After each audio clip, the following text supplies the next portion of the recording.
Channel पर, जहां आज हम बात करने वाले हैं नवरात्रि में माता किस वाहन पे आ रही हैं और किस वाहन से जा रही हैं। क्या मतलब होता है उनका अपने वाहन चेंज करने का, मतलब क्यों वो चेंज करती हैं, आखिर उनका वाहन तो सिंह है और क्यों माता रानी वो वाहन छोड़ करके दूसरे वाहनों पर आती हैं। तो इनका क्या मतलब है आज हम इस वीडियो में आपको बताएंगे। उससे पहले, वीडियो स्टार्ट करने से पहले प्लीज मेरे चैनल को लाइक एंड सब्सक्राइब कर ले, ताकि मैं आपको और वीडियोस ऐसी इंफॉर्मेटिव बना करके दे सकूं। तो चलिए वीडियो स्टार्ट करते हैं।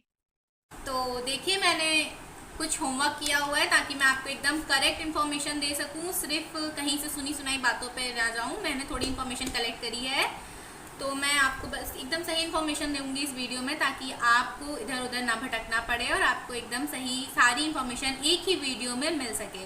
तो चलिए मैं बता देती हूँ आपको कि माता रानी क्यों आती हैं हर साल वाहनों पे और क्यों अपने सिंह की सवारी छोड़ के वो दूसरी सवारी पे सवार होती हैं।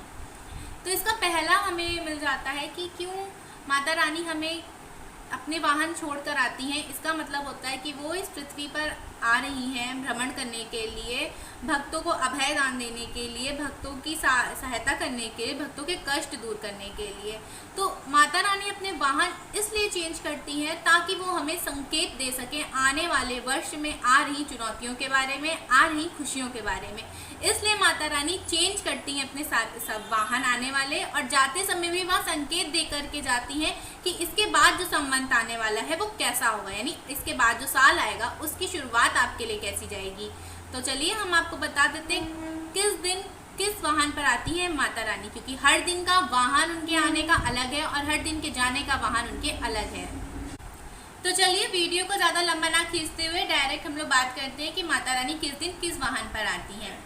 तो देवी भागवत पुराण के अनुसार माता रानी अगर रविवार और सोमवार को इस धरती पर आती हैं, यानी नवरात्रि की शुरुआत रविवार या सोमवार से होती है, तो माता रानी हाथी पर सवार होकर के पृथ्वी पर आती हैं। हाथी सुख, समृद्धि और शांति का प्रतीक माना जाता है, लेकिन वह कुछ मामलों में थोड़ा आक्रमण भी कर देता है। हाथी का स्वभाव कैसा होता है, आपको ध्यान रखना है कि जो भी जिस वाहन पे आ रही है उसका स्वभाव कैसा है, उसी तरीके का वातावरण आने वाले समय में आपको देखने को मिलेगा। हर तरीके से आपकी खुद की जिंदगी पर भी, आपके देश पर कैसा इसका असर होगा, माता रानी सब कुछ हमें पहले से संकेत करके जाती हैं। तो ध्यान रखिएगा, अगर रविवार और सोमवार के दिन नवरात्रि की स्टार्टिंग होती है, नवरात्र का पहला नवरात्र पड़ता है, यानी शैलपुत्री माता का दिवस पड़ता है, तो हाथी पर माता रानी आती हैं।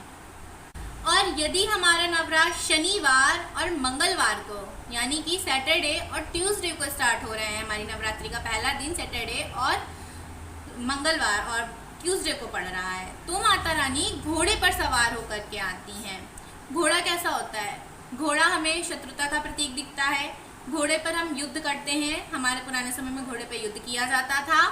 घोड़ा हमारे देश के लिए, मतलब अगर माता रानी घोड़े पर आती हैं तो ये हमारे देश के लिए थोड़ा देखने की बात होती है कि हो सकता है युद्ध जैसी परिस्थितियां बने, या आपको अपनी तरफ से लड़ाई करने के लिए ऐसे प्रोत्साहन मिले कि आपको इस देश के लिए कुछ करना है। आपको नहीं, मतलब कि हमारे देश को अपने लिए कुछ कदम उठाने पड़ सकते हैं।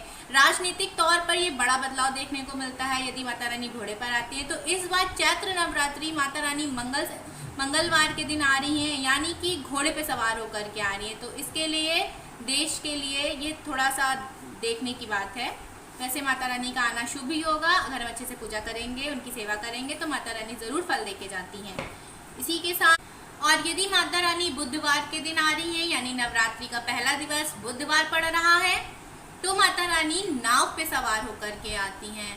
नाव का स्वभाव कैसा है, वो कभी इधर उधर हिलती रहती है, डुलती रहती है, पानी में अपने आप को तैराने की कोशिश करती है। तो ऐसे ही मिला जुला साल आपके लिए जाने वाला है, कभी अच्छा तो कभी बुरा, यानी कि सब परिणाम जो होंगे वो थोड़े मिले जुले से आएंगे।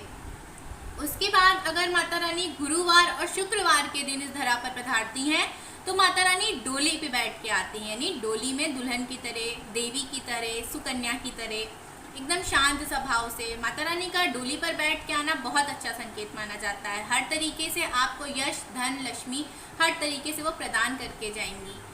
इसलिए माता रानी के अगर नवरात्र शुरू हो रहे हैं गुरुवार शुक्रवार के दिन, यानी माता रानी बहुत प्रसन्नता पूर्वक आ रही हैं, अपने साथ रिद्धि सिद्धि समृद्धि सब कुछ लेकर आ रही हैं।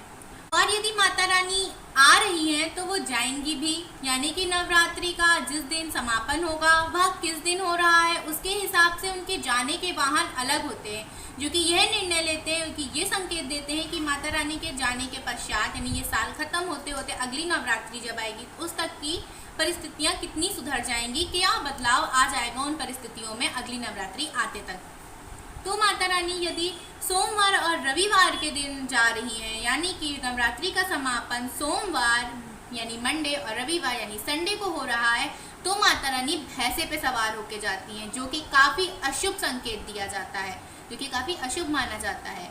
यानी किसी भी दिन अगर माता रानी जा रही है तो भैंसे पर जा रही हैं तो बहुत बुरा हो सकता है देश के लिए। थोड़ा मतलब बीमारियाँ, रोग, कष्ट और ऐसी चीज़ें हो सकती हैं जैसे कि पैंडेमिक जैसा होता है, जब हुआ था आपने देखा होगा, तो भैंसा एक अशुभ माना जाएगा इस संदर्भ में। और यदि शनिवार और मंगलवार के दिन नवरात्रि का समापन हो रहा है तो माता रानी मुर्गे पे बैठ के जाती हैं। मुर्गा भी कुछ शुभ नहीं होगा, मुर्गे को थोड़ा हिंसक प्रवृत्ति का माना जाता है। वो आपने देखे होंगे ना, मुर्गों की लड़ाई करवाई जाती है, ऐसा ही कुछ, यानी कि जाते जाते देश में थोड़ी अशांति हो सकती है, देश के लिए थोड़ा सा खराब हो सकता है, या आपके घर में प्रॉपर्टी के विवाद, ऐसे कुछ संकेत होते हैं। और यदि बुधवार के दिन और शुक्रवार के दिन माता रानी जा रही हैं तो वह हाथी पे बैठ के जाएंगी, जो कि काफ़ी अच्छा और सुख शांति प्रदान करके जाएगा आपको। और यदि माता रानी गुरुवार के दिन आप नवरात्रि खत्म हो रही है तो माता रानी मनुष्य पे सवार होकर के जाती हैं, जो कि काफ़ी अच्छा और शुभ और शांति पूर्वक माना जाता है। तो अगर माता रानी शुक्रवार और गुरुवार को और बुधवार के दिन जाती हैं, यानी नवरात्रि खत्म होती है, तो बहुत शुभ माना जाता है। तो ये थी छोटी सी इन्फॉर्मेटिव वीडियो जिस पे हमने बताया कि माता रानी सवारी पर क्यों आती हैं, अपनी सिंह सवारी को छोड़ करके, और वह किस दिन कैसे आती हैं, किस दिन कैसे जाती हैं। तो आई होप आपको ये वीडियो अच्छा लगा होगा, और यदि आप इसकी डिटेल वीडियो जानना चाहते हैं तो प्लीज़ कमेंट करके बताइएगा, मैं इसकी डिटेल वीडियो बना करके दूँगी। तो thanks for watching, like and subscribe my channel. Radhe Radhe.